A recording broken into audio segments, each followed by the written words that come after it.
And welcome back to Marriage Beyond the Veil. So we talked about what do women or what do people really want, and then I was saying, what was it that my friends were saying, my female friends were saying, and what were they experiencing? And I asked you a simple question after we finished recording that day. What was it that you wanted? And you said you had a simple prayer and asked me, did I remember the prayer? And I said I did not. Well, what I did was I relinquished my ability to choose to God. As I stated previously in one of the other vlogs, met a lot of nice women, but never the one, right? And so after quite a few missed opportunities, my prayer verbatim was this. I said, okay, God, obviously I don't know what I'm doing. You send me who you want me to have. And I left it alone. I wasn't looking for anybody. I wasn't trying to do anything. That was my earnest prayer. It was verbatim, succinct, and God recognized it for what it was. And I relinquished my ability to choose and allowed myself to receive. And then I bounced into your life. Boy, and I was like, really, God? That's what we doing. And I excuse me, I somewhat remember having a very similar talk with God after having a relationship that sort of went south. And I was like, okay, God, I really would like to be in a committed relationship with somebody.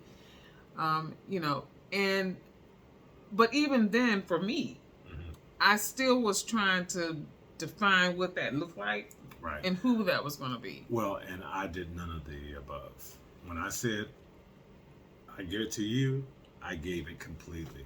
I wasn't looking, because interestingly enough, when I got out of my last relationship, wonderful woman, but it was a draining experience. And so when I first met you, I thought you were attractive. I thought you were nice, but I was not remotely interested in entering into a relationship with anybody. And neither was I.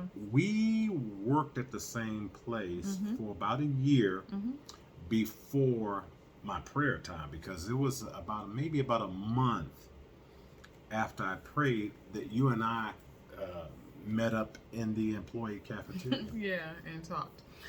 And I guess what sort of surprised me was that, well, one, you relinquished, and that was good, because I didn't. I mean, like I said, I did, but I didn't. I was still trying to pick and choose, what that person was going to look like, what that person was going to be.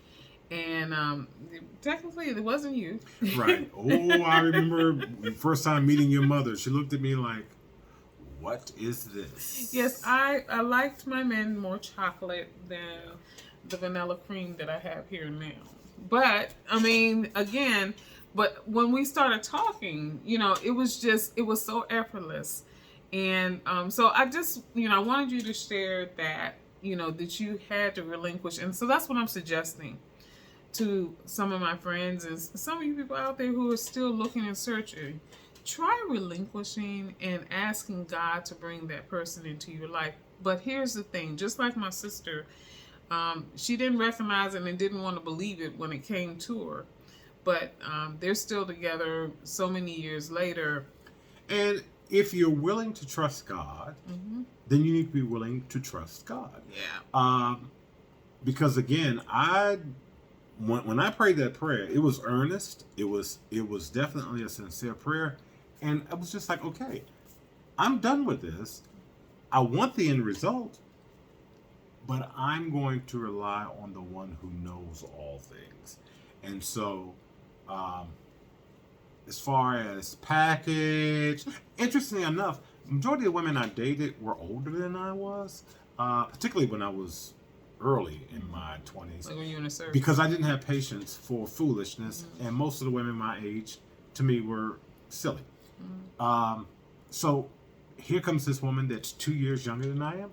I dated, Lord knows, I dated enough women with really interesting names. Mhm. And then here's this simplistic name, Gail. Gail. Not even spelt any kind of special way.